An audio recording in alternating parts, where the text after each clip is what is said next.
주님의 이름으로 축복합니다. 오늘은 예수님의 비유 강의 말씀 12번째 시간으로 값진 진주를 구하는 상인의 비유 첫 번째 시간으로 말씀드리도록 하겠습니다. 제목은 돈이 많다고 진주를 사는 것은 아닙니다 라는 제목이에요. 돈이 많다고 다 진주 사지는 않습니다. 제가 아무리 돈 많아도 저는 죽을 때까지 진주 사지 않을 거예요. 예수님은 그런데 천국을 진주를 사는 상인의 모습으로 비유하셨습니다.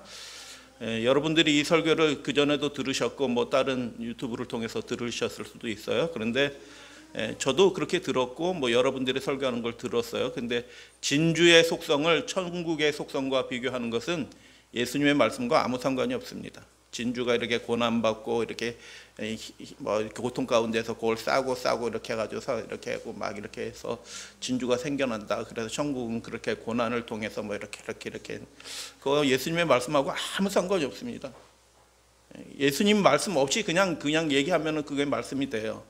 예수님 말씀 인용하고 엉뚱한 얘기하면은 그게 예수님의 뜻도 아닌 자기 설교를 예수님의 말씀만 인용해서 하는 것이 되는 거죠. 그러니까 두 번째, 이 비유는 감추인 보화의 비유와 쌍둥이 비유입니다. 쌍으로 되어 있는 비유이고, 그런데 내용은 똑같은 얘기 같고 비슷한 얘기처럼 보이나 다른 천국의 모습을 보여줍니다. 오늘 함께 살펴보도록 하겠습니다. 네 가지로 살펴봅니다. 다른 그림을 보여준다. 다 같이 말씀. 마태복음 13장 44절은 감추인 보화의 비유고요. 그 바로 다음 절에 같이 붙여놨죠. 다 같이 봉독합니다. 또 천국은 시작. 또 천국은 마치 좋은 진주를 구하는 장사와 같으니 지극히 값진 진주 하나를 만남에 가서 자기의 소유를 다 팔아 그 진주를 샀느니라 라고 말씀하셨습니다. 근데 마태가 이 예수님의 말씀의 비유를 기록하면서 천국은 마치 좋은 진주를 구하는 장사와 같으니, 여러분 이제 이 말씀을 여러 차례 들어서 이 말씀이 어떤 의미인지 여러분들은 다 이해하고 계세요. 천국이 장사 상인이라는 뜻이 아니고 그 값진 진주를 구하는 그 상인의 모습 속에서 천국의 어떠한 모습이 나타난다라는 그런 뜻이라고 말씀을 드렸습니다. 그래서 좋은 진주를 구하는 상인과 같으니, 근데 그가 극히 값진 진주 하나를 만났다라고 얘기합니다. 그리고 그가 가서 어떻게 해요? 자기 소유를 다 팔아 그 진주를 샀느니라 라고 그렇게 말씀합니다. 이 동사들은 다 과거예요.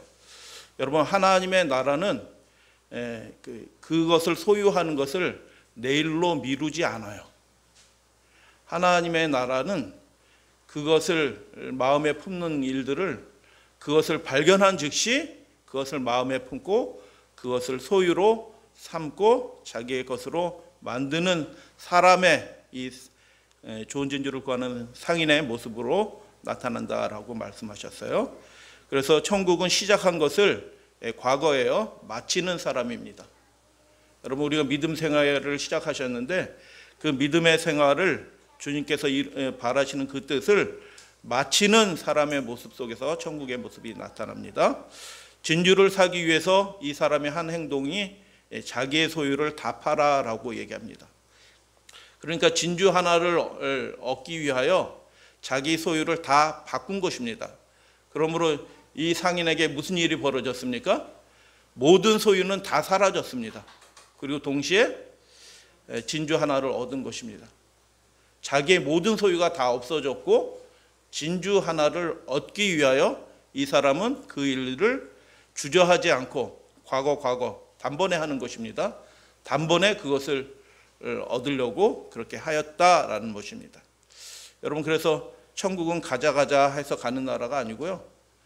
천국을 발견한 사람, 예수님의 약속하신 그 믿음의 세계를 약속하신 그 세계를 발견한 사람은 그냥 단번에 그렇게 사는 것입니다. 가자 해서 가는 나라, 시작은 그렇게 시작할 수 있어요. 가자 해서 시작할 수 있지만 나중에는 자기가 자기의 존재 전체를 다 바쳐서, 자기의 소유를 다 바쳐서 자신의 생명이 없어질지라도 그 하나님의 나라를 구하려고 얻으려고 하는 사람의 모습으로 나타납니다. 그래서 마태복음 13장 44절 바로 앞절, 천국은 마치 밭에 감춘 보화와 같으니 사람이 이를 발견한 후 숨겨두고라고 얘기합니다. 이거 과거로 돼 있죠. 근데 돌아가서 다 팔아 사느니라, 이건 다 현재 동사로 되어 있다라고 그렇게 말씀을 드렸어요. 지금 어떤 모습이 나타난다라고 예수님이, 천국의 모습이 먼 훗날에 예수님의 모습이 우리 가운데 이렇게 반영되는 게 아니고, 예수님을 믿기 시작한 그 순간부터 우리의 모습을 통하여 예수 그리스도의 모습이, 천국의 모습이 나타나기 시작한다라고 예수님이 그렇게 말씀하신 것입니다. 그래서 이 말씀에서는 다 현재 동사인데, 바로 이어서 있는 좋은 진주를 구하는 상인의 비유에서는 가서 다 팔아 샀느니라가 다 과거 동사입니다. 그래서 대조가 되죠. 또 내용상 대조가 되는데, 감추인 보화를 발견하는 이 가난한 소장농은 우연히 발견합니다. 우연히 발견하는데, 좋은 진주를 구하는 이 상인은 우연히 발견한 것이 아니라 그것을 어떻게 해요? 구하는 사람이다라는 것이에요. 찾으러 다니는 것입니다. 거기 어디 진주가 어디에서 나온다 하면 글로 가는 것입니다. 그래서 의식적으로, 의지적으로 하나님의 나라를 추구하는 그 사람의 모습 속에서 천국의 모습이 나타난다라는 그런 말씀이에요. 똑같은 모습이죠. 다 팔았다. 다 팔았다. 그것을 사려고 한다. 근데 여기에서는 그것을 샀다라는 것입니다. 야, 이거 살까 말까 이렇게 한 게 아니고 단번에 알아본 것입니다. 이거보다 더 좋은 진주는 있다 없다? 없다라는 것을 딱 아는 것입니다. 이 전문가니까.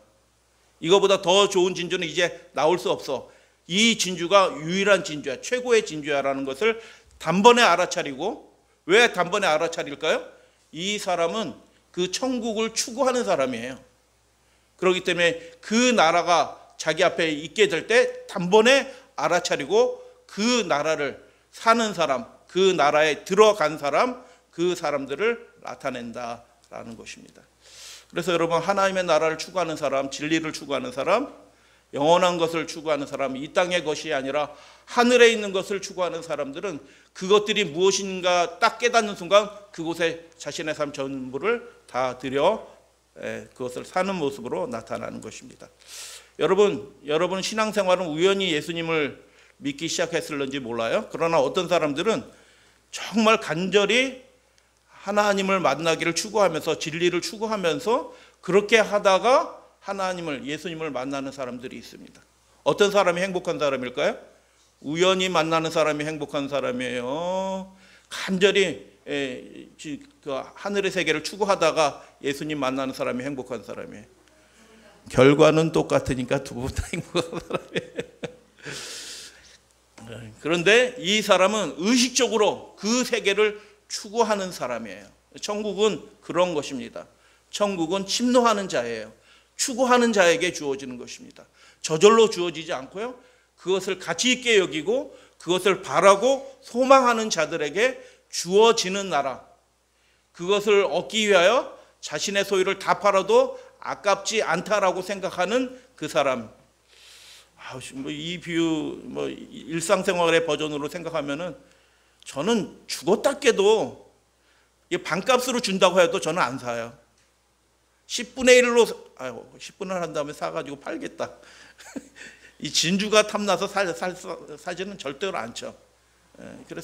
그러나 이 상인은 그 진주 자체의 아름다움에 완전히 빠져 있는 사람이에요. 그렇기 때문에 그 아름다움에 취해서 자기 소유를 가지고 있는 것이 별 의미가 없어요. 이 아름다운 것을 소유하기 위해서 자기 소유를 다 팔았다. 그래서 간절히 그 세계를 추구하는 사람이라는 것을 우리가 볼 수 있게 됩니다.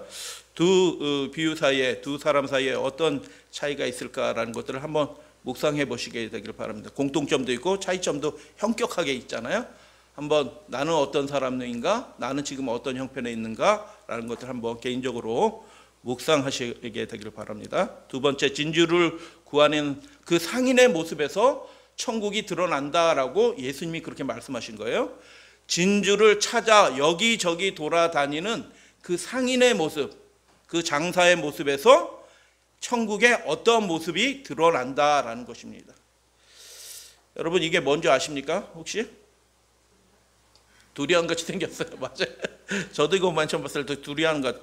야, 두리안, 저 사람이 왜 두리안? 근데 두리안이 굉장히 크다? 라고 생각해요. 모양, 예? 뇌같이 보여요. 가로 66, 세로 30cm, 무게는 34kg. 이게 진주입니다. 말레이시아에서 어떤 사람이 스쿠버 다이버가 이렇게 바다에서 뭐 이렇게 원주민 같은 사람이 이렇게 하다가 그거 있는 거 발견했는데, 뭐 집에 집에 이렇게 부적처럼 그냥 갖다 놨다가 집에 불타가지고, 불타는 바람에 이걸 꺼냈어야 돼가지고 꺼내가지고 이제 뭐 이렇게 관청해가지고 이게 도대체 뭐냐 물어본 거예요. 그 관청에서도 잘 몰라서 전문가를 들어서 이게 도대체 뭐냐라고 물어봤더니 이거 진주입니다라고 얘기하는 겁니다. 무려 제가 기억이 잘 안 나요. 한 3,500년 된 진주. 이게 이렇게 커지려면 얼만큼 이렇게 되는 거 아시겠죠? 이렇게 뭐 이렇게 해서. 여러분, 요거 한 100만 원에 사시라면 여러분 사시겠습니까?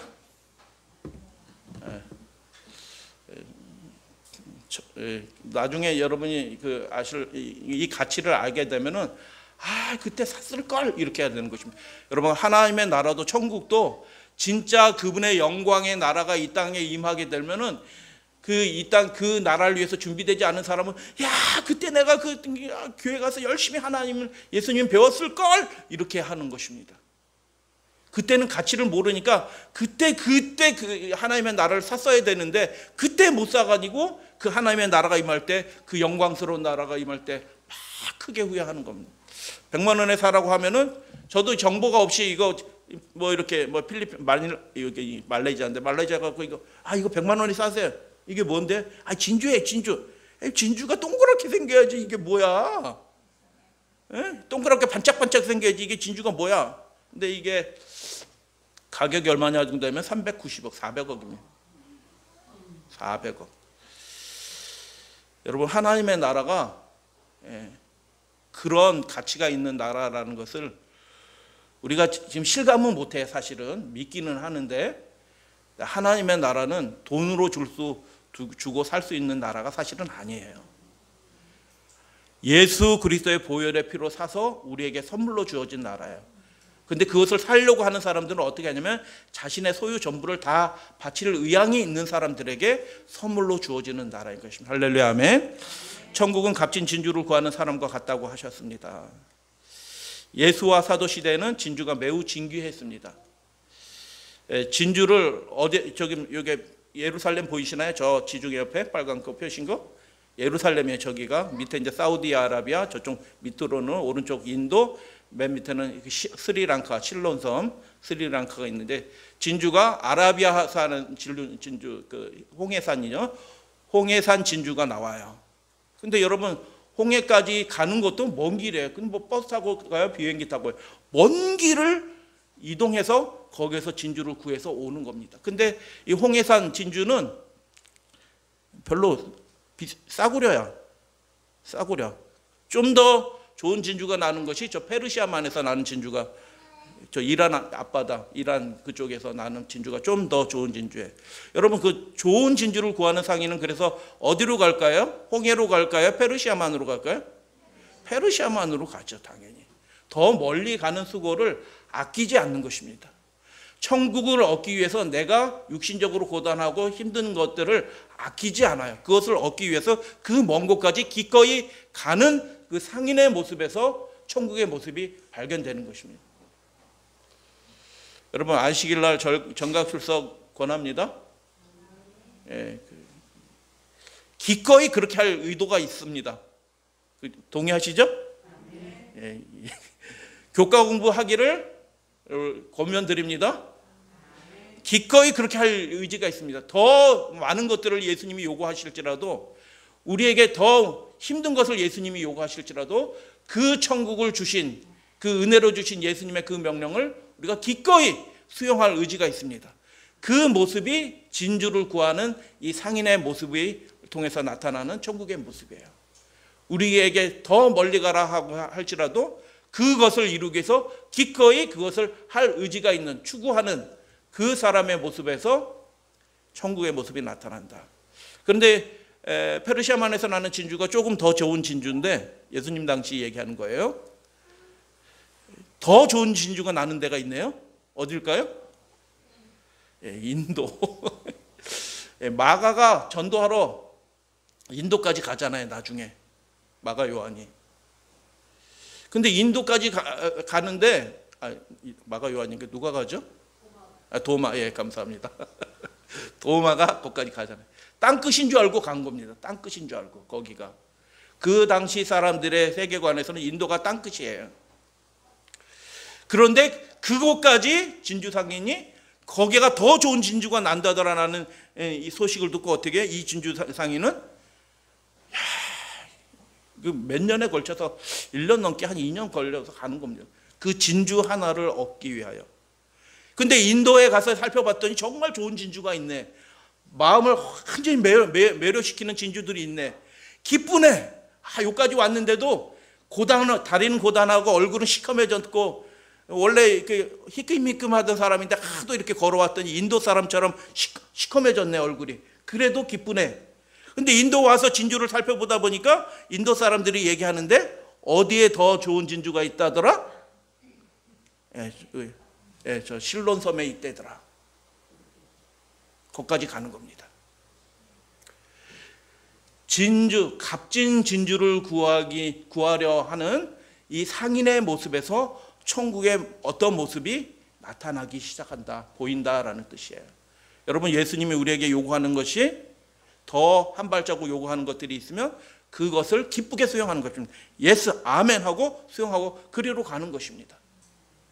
더 커다란 책임, 더 중요한 책임을 우리에게 주님께서 혹시 요구하실지도 몰라요, 앞으로.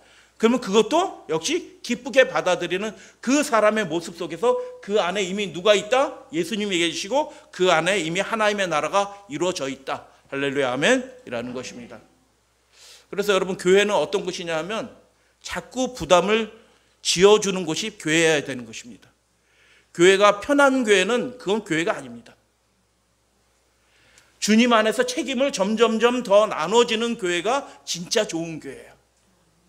우리 사랑하시는 우리 믿음의 가족들은 이렇게 우리가 연약한 교회이지만 주님께서 사랑하시는 교회로서 이렇게 책임을 이렇게 함께 나눠지는 것들에 인해서 제가 진심으로 이렇게 감사드리고, 그러나 주님께서 우리에게 개인적으로 말씀하시는 일들이 있어서 더 큰 책임을 우리에게 부여하시게 될 때, 예수님, 주님께서 저를 위해서 생명까지 주셨는데 뭐 그 정도 제가 얼마든지 주님을 위해서 해드릴 수 있어요 라고 하고 순종하시는 우리 여러분들 되시기를 축복합니다. 그 모습이 값진 진주를 구하는 상인의 모습을 통해서 나타난 천국의 모습인 것입니다. 먼 곳이라도 기꺼이 여행하는 사람입니다. 도대체 진주가 그에게 어떤 의미일까? 그 진주를, 값진 진주에 대한 그 아름다움을 알지 못하는 사람들은 진주를 아무리 설명하고 갖다 주더라도 이게 국이 나와, 밥이 나와, 뭐 이럴 거예요. 그런데 그 하나님의 나라의 세계 추구하는 사람이니까 그것의 아름다움을 경험한 사람들은요, 아무렇지도 않게 그것을 위해서 자신을, 삶을 투자하는 것입니다. 그래서 진주가 그 당시 사람들에게 어떤 의미인지 잠깐 말씀을 드리면, 그 사람의 신분을 입증하는 단적인 어떤 증표들이 여러 가지가 있는데 그 중에 하나가 진주입니다. 진주로 장식을 이렇게 하면 저 사람은 귀인이다 라는 것을 알 수 있게 되는 것입니다. 그런데 또 진주가 영적인 의미가, 굉장히 큰 영적인 의미가 있는데, 예수님은 진주를 누구에게 던지지 말라? 돼지에게. 왜 돼지에게 던지지 말라? 물고, 개나 돼지나 같은가, 물고 물어뜯고 찢고 밟고 뭐 이렇게 할 거기 때문에. 그래서 예수님은 거룩한 것을 돼지에게 던지지 말라라고 얘기해요. 그래서 그 진주, 거룩한 것은 무엇을 상징합니까? 하나님의 나라에 관한 거룩한 지식이에요. 그것을 간절히 추구하는 사람. 하나님은 어떤 분이지? 하나님은 우리에게 약속하신 것은 무엇이지? 이 성경을 통해서 우리에게 보여주시는 세계는 어떤 세계지? 하나님은 어떤 분이시, 어떤 방식으로 하나님은 역사하시지?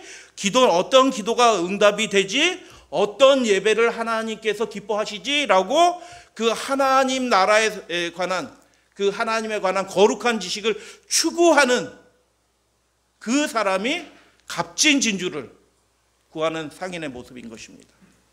그래서 거룩한 것을 추구하는 사람에게 더 거룩한 것이, 더 밝은 하나님의 뜻이 주어진다, 발견하게 된다라는 것입니다.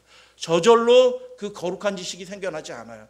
그것을 알려고 하고 어떻게 하면 성령과 내가 개인적으로 교통하는 삶을 살 수 있을까? 궁금하시나요? 성경의 사람들 다 예수님의 음성 듣는데, 아브라함도 듣고 이삭도 듣고 야곱도 듣고 그 요셉도 듣고 다 듣는데, 여러분 들으셨나요? 왜 안 듣고 계셔요? 알고 싶지 않으세요? 듣고 싶지 않으세요? 추구하시면, 그것을 알려고 하시면 그것을 알게 해주시고 그 하나님의 음성을 듣게 해주시겠다라는 그 약속이 이 비유의 말씀을 통해서 포함이 되어 있는 것입니다. 거룩한 지식을 추구하시게 되길 바랍니다. 값진 진주를 구하는 상인처럼 그것을 위해서 대가를 먼 곳에까지 수고하는 일들을 아끼지 않고 하시는 그 사람들에게 하나님은 자신의 그 거룩함을 나타내시고 그분의 세계의 그 은밀한 비밀들을 알게 해주시는 신령한 기쁨을 우리에게 주실 것입니다. 그래서 극히 값진 진주를 하나를 만남에 가서 자기의 소유를 다 팔아 그 진주를 샀다. 완료형입니다. 과거 샀다라고 그렇게 말씀합니다. 이것을 개인적으로 한번 적용해 볼까요? 샀다는 거예요. 야, 이거 살까 말까? 야, 이거 사기에는 이게 너무 비싼데 이거 내 재산 다 들어가야 되는데 살까 말까 이렇게 하는 게 아니고, 마태는 어떤 사람이에요? 세리예요. 예수님이 나를 따르라라고 할 때 따를까 말을까 이렇게 했던 사람이에요? 아니요. 하나님의 나라를 추구하는 사람은요, 예수님이 불러주시면 그 즉시로 반응합니다. 그 즉시로 일어나서 자기의 소유를 다 버리고 예수님을 따르는 것입니다. 개인적으로 적용해 봅시다. 샀다라는 얘기는 매매한다, 교환하는 거예요. 자기의 것을 내어주고 그것을 내 소유로 삼는 거예요. 교환하는 거예요. 여러분, 천국은 그냥 주어지는 것이 아니라 교환하는 거예요. 교환, 예수님도 우리에게 선물로 주시기 위해서 그분의 보혈의 피를 흘리셔서 그것을 사서 우리에게 선물로 주신 거예요. 근데 그것을 받는데 우리가 은혜로 받는 거지만 반드시 그 언약의 증서에 사인하면서 우리가 교환하는 것들이 생겨나게 되는 것입니다. 그것을 이렇게 저는 묵상하면서 한번 살펴보았습니다. 자기의 소유를 다 팔아. 예전에 내가 지금까지 가지고 있던 거잖아요. 지금까지 가지고 있던 거예요.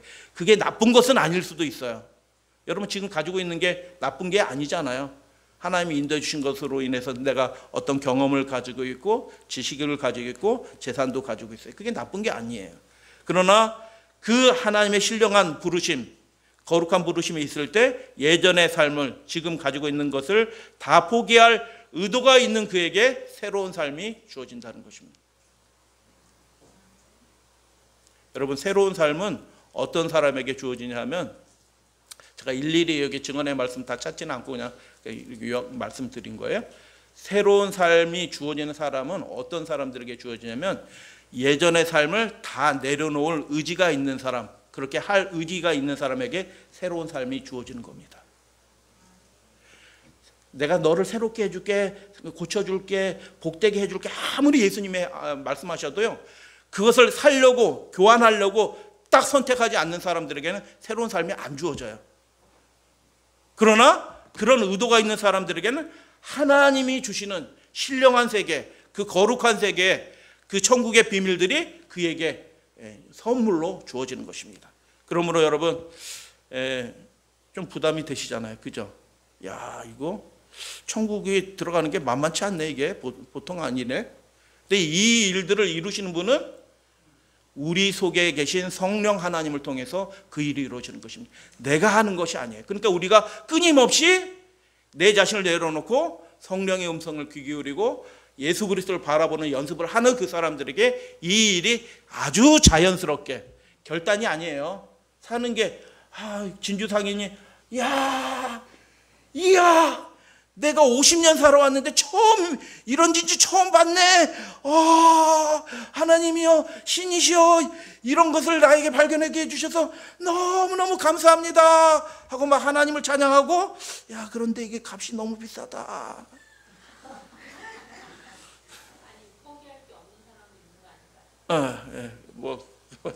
네. 그래서 그렇게 되지 않는다는 거예요. 그것에 점점 추구하다 보면 그것의 가치를 알게 되고 그것의 소중한, 그것의 의미들을 알게 되면서 그 순간이 딱 오게 되면요, 그 순간이 딱 오게 되면 결단하는 게 아니에요. 이미 미쳐 있어요. 미쳐 있기 때문에 그걸 덥석 사는 겁니다. 우리의 삶을 하나님께서, 성령 하나님께서 그렇게 인도해 주시는 거예요. 하나님을 모르는 사람들은 그거 이해 못하는 것입니다. 예전의 삶은 다 포기합니다. 그 소유를 다 포기했지만 이미 미쳐 있기 때문에, 그 하나님의 나라에 완전히 그 생각을 다 빼앗겼기 때문에, 그것을 자기 재산을 다 팔아버렸는데 하나님 감사합니다 이렇게 얘기하는 거예요. 이 진주를 내가 이 실로섬에 와서 드디어 발견하게 됐군요. 돌아가는 길에 진주 가지고 보여주면 누가 돈 주던가요? 이거 품에 안고 어떻게 쫄쫄 굶으면서 가도 행복한 겁니다. 그래서 자기의 소유를 다 팔아 값진 진주를 사게 되는 것입니다. 소유는 없어져도 그는 그 천국을 위하여, 천국 때문에, 예수님 때문에 행복한 사람이 되는 것입니다. 제가 저 서울에 있는 저쪽 호수 K 대학교 나왔거든요. 근데 그 K 대학교에 그룹 사운드가 있어요. 옥슨 80이라고. 그리고 그 옥슨 뒤로 해가지고 대학가요제 가서 그 대상 받고 막 그래가지고 유명한 노래들이 많이 있어요. 근데 거기 옥슨 80에 그 리더가 있거든요. 머시기 있어요. 그런데 그분 부인이 조 머시기 가수 부부예요. 그래서 가수끼리 결혼한 부부인데 이제 자녀들도 생기고 이렇게 했는데, 이 머시기 가수분은 그 락커이면서 기타 연주자예요. 대학교 때부터. 제가 학교 다닐 때도 이분이 대학원 다니고 있기 때문에 축대 가가지고 이렇게 보면 슬긋슬긋 지나가는 거 몇 번 본 적이 있는데, 방송에 요즘에도 다 나오죠. 근데 이분이 무슨 애들 부부가 나오는 프로그램인데, 무슨 프로그램인지 몰라요. 부부가 나오는 프로그램인데 거기서 제가 보진 건 아닌데 뉴스에서 본 거예요. 근데 이분이 어디 이렇게 가가지고 악기상에 가가지고 이렇게 악기를 이렇게 기타를 만지는 거예요. 근데 그 촬영한 거를 거기 이제 여러 부부들이, 연예인 부부들이랑 같이 보면서 같이 이렇게 이야기하는 프로그램인데, 이 홍비식이 가수가 악기점에 가더니 그 추천을 해주는 이제 어떤 악기, 기타를 딱, 통기타에 이렇게 해서 딱 쳐보더니, 여러분은 통기타, A라는 통기타와 B라는 통기타 가지고 쳐도 그 소리가 그 소리예요, 우리들한테는요. 근데 이 사람은 음악하는 사람이라 그분이 딱 아무한테나 그런 기타 내주지도 않아요. 왜냐하면은 제가 가면은 그런 기타 보여주지도 않아요. 때 탈까봐 만지지도 못하게 해요. 꺼내주지도 않아요. 근데 이 사람은 유명한 사람이라, 음악가라, 그러니까 이 사람이 딱 오니까 기타 하나를 딱 그 주인이 꺼내주는데 한번 쫙 치는데 소리가 촤라, 그 통 깊은 곳에부터 울림이 탁 나면서 화음이 쫙 나는 그 기타를 탁 치고, 이거 얼마예요? 물어보는 거예요. 그런데 요거 싸게 드리겠습니다. 요 기타 싸게 드릴 테니 2천만 원. 2천만 원. 근데 그분이 덥석 그걸 사는 거예요. 그러니까 부인이 그 방송 보고 있다가 열불 터지는 거예요. 기타 집에 없는 것도 아니고 기타가 지금 여러 대 있는데 그 2천만 원짜리 기타를 덥석 가가지고 또 사오는, 애들 교육비도 써야 되고 아껴서 자기는 쓰고, 먹을 거 콩나물 하나도 이렇게 한 봉지 떨이 1+1 사오고 이러는 형편인데, 남편이라는 작자는 악기점에 가지고 기타 한번 주르륵 치더니 집에 기타 좋은 것도 많이 있거든요. 좋은 기타들이 많이 있어요 이미. 그런데 야 요거 색깔 음색이 기가 막히네 하면서 2천만 원짜리를 덥석 사가지고 오는 거예요. 아내는 속 터지는 겁니다. 속 터져. 여러분 천국을 값진 진주를 구하는 진주의 상인의 모습이 그런 겁니다. 그 가치와 그 아름다움을 모르는 사람들에게는 그렇게 하는 것이 속 타는 거고, 가족이면 속 타고 남이면 어리석어 보이는 것입니다. 여러분 하나님의 나라를 추구하는 그 사람의 모습이 그 속에 예수 그리스도가 들어가 있어서 하나님의 나라를 계속 추구하는 그 사람의 모습이 하나님을 알지 못하고 그렇지 못한 사람들의 눈에는 어리석어 보이는 거예요. 가수끼리도 그래요. 가수끼리도 이해 못할까요? 그 조모식이 부인이? 가수니까 그 사람의 마음도 이해를 해. 근데 현실이 이런데 당신 미쳤냐? 이런 생각이 드는 겁니다.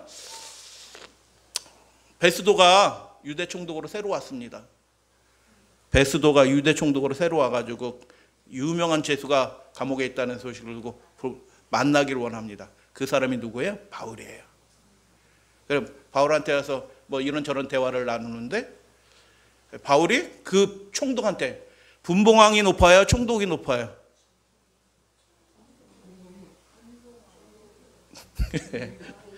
제가 답 안 드릴 테니까 내려가서 결론을 내리세요. 식사하시면서 결론을 내리세요.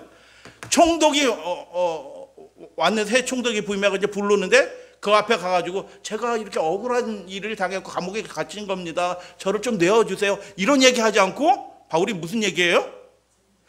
예수님이 메시아가 이 땅에 오셨고 우리 죄를 위해서 죽으셨고 그분이 다시 살아나셨습니다. 당신이 총독이지만 그분을 믿어야지 죄사함 받고 구원을 얻습니다. 지금 누구 얘기해야 돼요? 내가 유대인들한테 내가 거기에 그렇게 들어가지도 않았고 뭐 할례 받고 뭐 부정한 사람 들어가는데 그 사람들이 우리 그렇게 해가지고 내가 얻어맞고 억울하게 여기 들어와 있는 거예요 라고 얘기하지 않고 자기를 위해서 변호할 유일한 기회에 어떻게 해요? 예수님이 얘기해버리고 마는 겁니다. 바울 안에 천국이 있는 것입니다.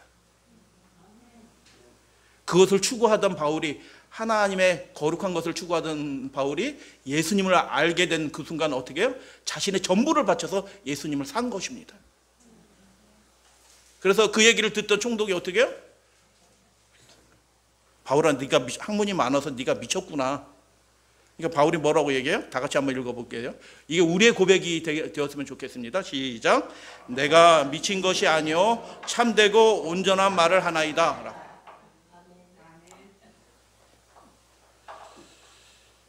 나를 위해서 써야 될 그 유일한 시간을 나를 위해서 쓰는 것 대신 예수를 저 사람에게 소개시키기 위해서 그 시간을 써버리고 만 것입니다. 그 뒤에 말씀, 앞에 말씀이 이런 말씀이에요. 그리스도가 고난을 받으실 것과 죽은 자 가운데서 먼저 죽은 자 가운데 살아난다? 육신으로 살아나셨다면 이해가 안 되는 거예요. 헬라 세계관을 가진 사람에게 살아나서 이스라엘과 이방인에게 당신에게도 구원의 빛이 되시기 위해 하셔서 보좌 우편으로 올라가셨다. 그분을 믿으셔야 된다. 그런데 바울의 이 변증이 굉장히 강력해요. 그런데 이 일은 한쪽 구석에서 일어난 일이 아니다. 수많은 사람들이 그거 봤다. 그분이 죽으신 거 봤다. 수많은 사람들이 그분이 다시 살아난 거 봤다. 구석통에서 벌어진 일이 아니다. 그분이 죽은 자 살리셨다. 구석통에서 뭐 자기네들끼리 서로 짰고 야 너 죽은 척해? 다시 살아난 척해? 이렇게 한 게 아니다. 다 보는 수많은 증인이 있는 가운데서 예수님이 그 일들을 하셨고 그 언약의 죽음을 당하시고 그분의 나라를 이루시고 승천하셨다 라고 얘기하는 것입니다. 그래서 예수님의 모습을 우리 잠깐 한번 살펴보는 시간 갖겠습니다. 예수님은 진주를 구하는 상인과 같습니다. 같이 한번 읽어볼까요? 시작. 유대인들은 하나님의 나라를 신랑으로 비유했습니다. 유대인들은 하나님을 기다리는 사람이고 하나님의 나라를 오랫동안 우리나라 사람하고는 완전히 차원이 달라요. 그들은 수천 년 동안 그 하나님의 나라를 기다리던 사람이에요. 우리는 이 민족은 하나님의 나라를 기다렸나요? 아니요, 기다리지 않았어요. 어떤 민족도 그렇게 하나님의 나라를 기다리지 않았어요. 수천 년간 대대에 하나님의 나라를 그렇게 기다리던 민족이 있는데 그 민족이 유대 민족이에요. 특별한 민족이죠. 말씀 맡은 민족이죠. 근데 그들은 하나님의 나라를 신랑으로 비유한 것입니다. 그분의 나라를 신랑. 그런데 예수님은 하나님의 나라를 뭘로 비유했어요? 예수님은 자기 자신을 신랑으로 비유하셨습니다. 하나님의 나라가 나다라는 것입니다. 나를 얻는 자는 하나님의 나라를 얻는 것이다 라고 그렇게 말씀하신 것입니다. 믿는 자라고 얘기하는데 그걸 다른 표현을 하면 그분을 소유하는 자가 하나님의 나라를 소유하는 거다라고 예수님은 그렇게 말씀하신 것입니다. 완전히 다른 거죠. 그래서 예수님이 신랑이 잔치를 비유할 때 예수님이 신부고 신랑이 우린 신부 이렇게 공식적으로 외우시면 안 되고요. 예수님을 소유한 그 사람이 하나님의 나라를 소유한 것이라고 예수님이 그렇게 말씀하신 것입니다. 예수 자신이 천국입니다. 그래서 예수에게서 그러면은 천국의 모습이 드러나야 될 거 아니에요. 예수 자신이 천국이면 그분의 모습에서 천국의 어떤 모습이 드러나야 될 거 아니에요. 값진 진주를 구하는 상인처럼 그 먼 곳을 그 희생을 아끼지 않는 그 모습이 예수님에게서도 드러나나요? 그렇죠. 드러나죠. 예수님이 이 죄인을 누구를요? 죄인을 속량하시기 위하여, 속량한다는 것은 대가를 지불하고 그걸 산다는 뜻이잖아요. 속량하시기 위해서 예수님은 어떻게 해요? 이 세상에 구원할 사람이 단 한 사람뿐이라도 그 사람을 위해서 예수님이 이 땅에 오셨을 것이다 라고 증언의 말씀은 기록하죠. 실제로 예수님의 사역을 보면은 그 한 사람 때문에 그 한 사람을 위해서 예수님은 일정을 바꾸십니다. 자세히 말씀드리진 않아요. 다른 사람들이 와서 여기 머물렀다 가세요 라고 했는데 예수님은 들은 척도 안 하고 그냥 지나가셔야 되고 십자가를 앞둔 상황에서 마음이 조급하고 마음이 무거운 상황에서 지나가시는데 어떻게 해요? 그 거지가 다윗의 자손 예수여 라고 부르니까 예수님이 그 바쁜 길을 가시는데 앞으로 일정이 그 한 사람을 만나서 일정이 다 뒤바뀌는데도 그 한 사람을 위해서 가던 길을 멈추시고 그 사람을 만나주시고 그 사람의 문제를 해결해 주시고 하는 것을 보게 됩니다.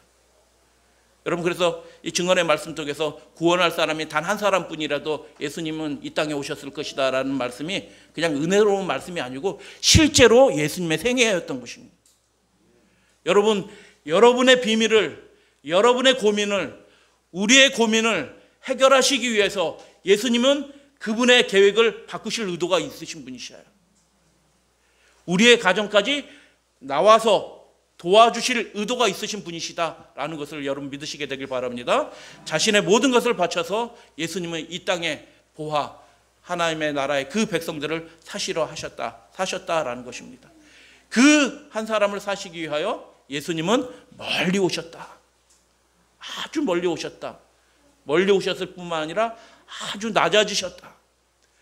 낮아지셨을 뿐만 아니라 아무것도 소유하지 않으셨다. 고난 받으셨다라는 것입니다. 자신의 생명을 우리와 바꾸시기 위해서 예수님이 오셨다라는 것입니다. 그분은 그 십자가를 지시는 일을 주저하지 않으셨습니다. 그 일들을 기꺼이 하셨다라고 말씀하시는 것입니다.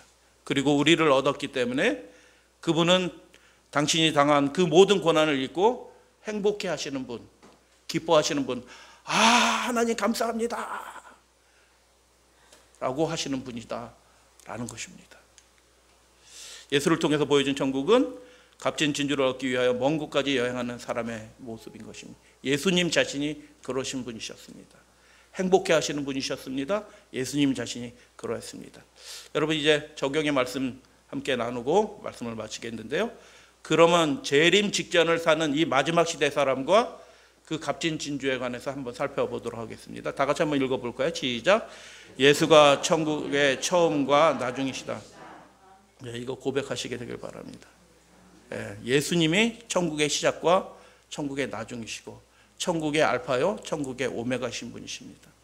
예수님과 함께 시작하셔야 되고요, 예수님과 함께 마치셔야지 천국이 이루어지는 것입니다. 그분이 그 일들을 이루실 수 있는 유일한 분이에요. 예수님을 의지하시게 되길 바랍니다. 예수님을 품으시게 되길 바랍니다. 예수님을 사시게 되길 바랍니다.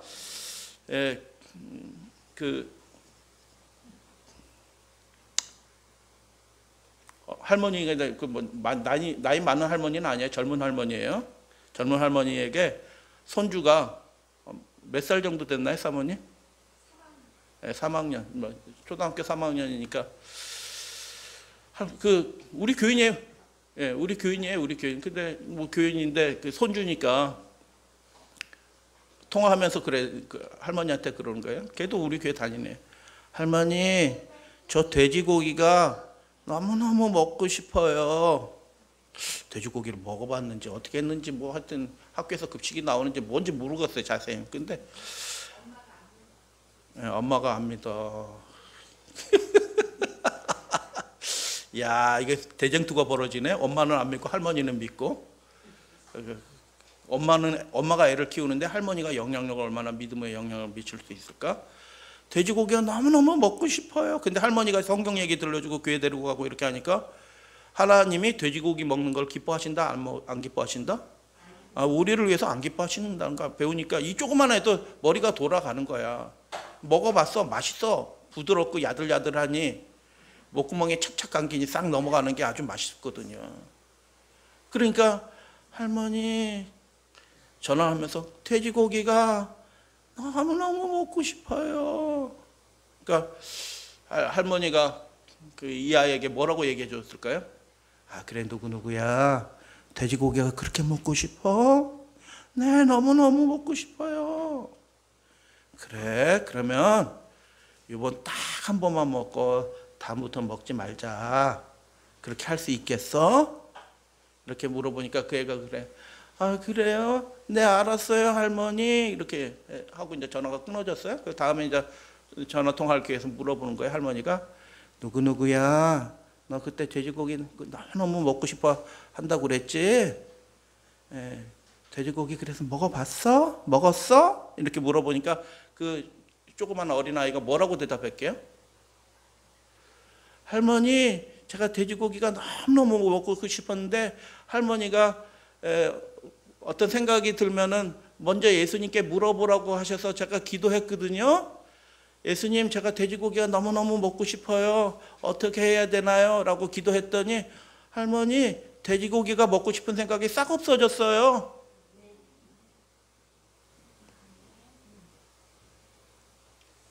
여러분, 영의 세계는요, 구하는 자에게 즉시로 주어집니다.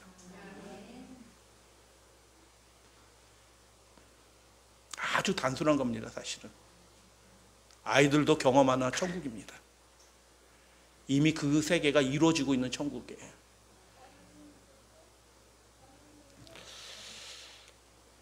예수와 함께 마치는 천국의 완성의 모습 잠깐 살펴보고, 대쟁투에 이런 이야기가 있죠. 후스가 이제 카톨릭에 잡혀서 이제 고문당하고 죽게 된 것이죠. 마지막 일들을 다 정리하는 장면이에요.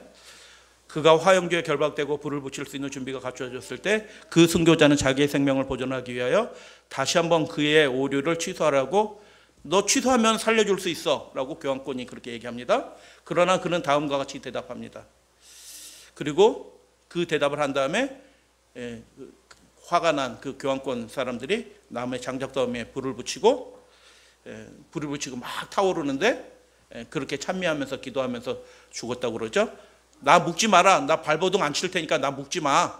하고 다윗의 아들 예수여 나를 불쌍히 여기소서 하고 찬미하면서 기도하면서 죽었다라고 얘기합니다. 호스가. 근데 회유할 때 취소하면 네가 믿는 예수 그 교리를 취소하면, 하나님 믿지 말라는 것도 아니잖아. 그 교리를 네가 취소하면 살 수 있어 라고 얘기할 때 그가 이렇게 얘기합니다.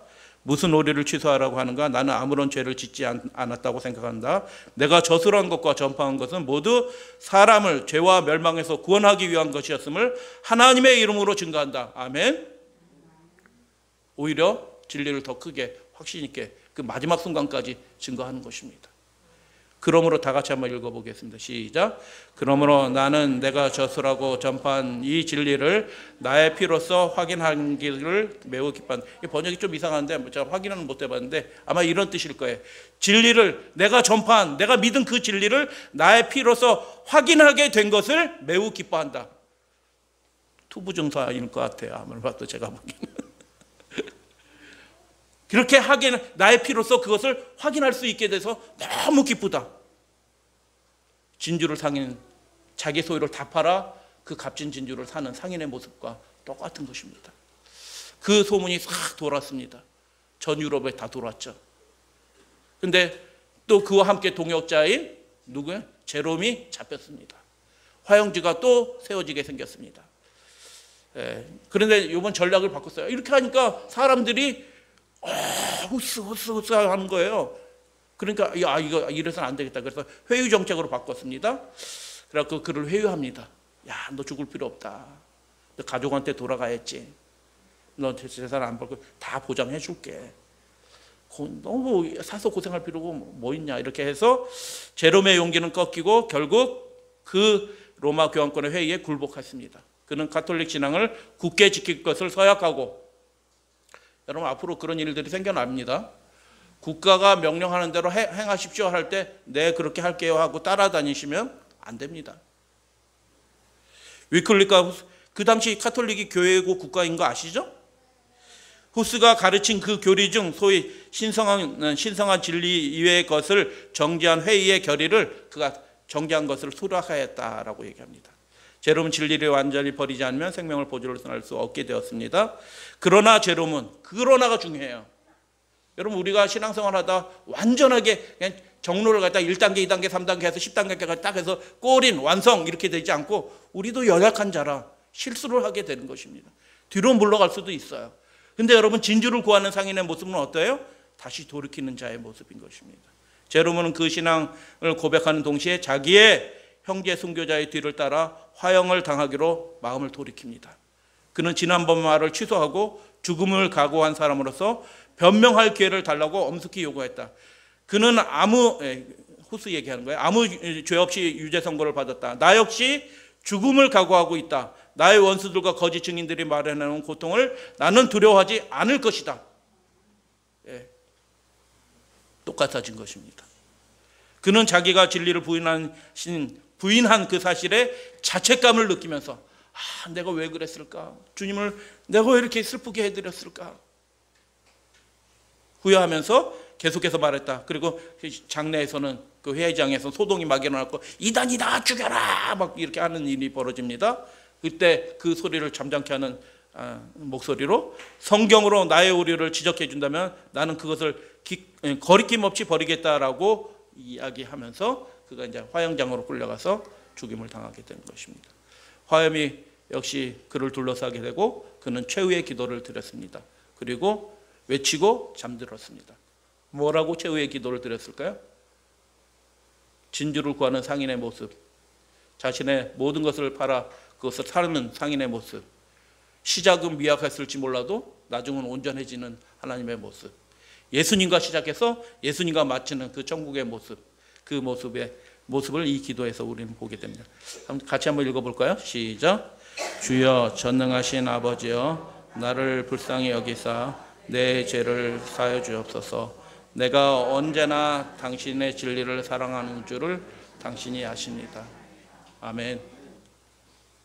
돈이 많다고 진주를 사는 것은 아닙니다. 여러분 하루에 86,400초가 우리에게 주어져요.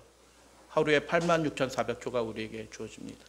시간이 많다고 성경 읽는 건 아닙니다. 여유가 많다고 우리가 말씀 연구하지는 않아요. 목사도 마찬가지입니다. 목사라고 성경 연구하지는 않습니다. 죄송합니다. 동료 목사를 낮추는 건 전혀 아니고요. 그냥 얘기하는 겁니다. 천국을 추구하는 사람들이 그 거룩한 지식을 추구합니다. 알려고 합니다. 시간이 많다고 그 일들을 하는 사람은 아무도 없습니다. 교과 공부 시간 나서 하는 분은 아무도 없습니다. 좀 시간을 관리를 잘 할 필요는 있죠, 물론. 그런데 마찬가지입니다. 새벽 2시에 일어나서 교과 공부했습니다. 저한테 교사 지도 교사 지도시키지도 않고 제가 교과 공부한 거 누가 점검하겠어요? 아무도 점검하지 않아요. 사모님 저 점검하셔요? 안 해. 예수님 앞에서 하는 겁니다. 안 했으면 2시에 일어나서라도 합니다. 시간이 많다고 하나님의 말씀을 연구하고 시간이 많다고 기도하는 게 아니고 시간이 없어도 기도하고 시간이 없어도 하나님의 말씀을 연구하고 추구하고 기록해놓고 배우고 오려고 하고 그렇게 하는 것입니다. 그것이 값진 진주를 구하는 상인의 모습을 통해서 나타난 천국의 모습인 것입니다. 그 모습이 여러분의 모습이 되시기를 주님의 이름으로 축복합니다. 예수님이 그렇게 하셨습니다. 지극히 값진 진주를 구하는 상인의 모습, 진리를 위해서 목숨을 기꺼이 내놓는 사람들의 모습을 통해서 그렇게 되어 나타나게 될 것입니다. 미국에 우리들이 당할 일도 우리가 꼭 순교는 당하지 않을지라도 그런 일들을 우리가 당하게 될 것입니다. 계시록 12장 11절 이 말씀이 몇 번째 성경? 5번째 성경. 5번째 성경 그 뒷부분입니다. 앞부분은 예수님에 관한, 그리고 뒷부분은 그분의 형제들 된 우리들에 관한 봉독하겠습니다. 시작. 또 그들이 우리의 형제들이 하나님의 자기들이 증언한 말씀으로서 그를 이겼으니 그들은 죽기까지 자기의 생명을 아끼지 아니하였도다. 아멘. 값진 한 진주를 만나게 되었습니다. 그 상인의 모습이 천국의 모습, 예수님의 모습이었다라는 것입니다. 예수님에게는 죄인 한 사람이 그렇게 천하보다 귀했다. 천하보다 귀하니까 자신의 보혈의 피를 흘리셔서 그 죄인 한 사람을 사신 것입니다. 이 먼 곳까지 낮은 곳까지 내려와서 고난 당하셨는데 그거 주저하지 않았습니다. 그 모습이 천국의 모습이다. 피 흘리셨다. 예수님이 다 이미 예수께서 오셨습니다. 천국이 이미 시작이 되었습니다. 예수님을 구주로 영접한 사람에게 천국은 이미 시작되는 것입니다.